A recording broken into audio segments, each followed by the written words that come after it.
latest headlines and most accurate forecast from 41 Action News. I'm Dia Wall, and these are your headlines for Thursday, November 12th.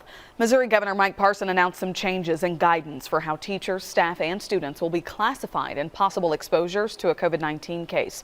In schools with mask mandates, appropriately wearing a mask can now prevent individuals from being identified as a close contact if they have an exposure. Those individuals can keep going to school if they do not show symptoms of COVID-19. Hours after that announcement, the Kansas City Health Department said it would not be instructing schools to follow those updated statewide recommendations. Missouri Governor Mike Parson doubled down on calls to expand liability protection for organizations operating during the pandemic. He intends to include liability legislation in a special session of the Missouri legislature. That proposed legislation covers healthcare workers, among other groups that worked in direct response to the declared state of emergency. Today, KCMO City Council members and an organization called AltCap launched a campaign to help small businesses. It's called Small Business, Big Voice.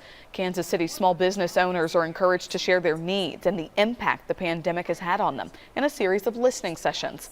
Councilwoman Raina Park-Shaw says these listening sessions will let community leaders hear directly from entrepreneurs about what they need to be successful. Park-Shaw is hosting the first listening session next Wednesday. Here's Chief Meteorologist Gary Lezak. Thank you, Dia. High pressure is going to settle right over us tomorrow, so cold start the day, maybe as low as 21 degrees.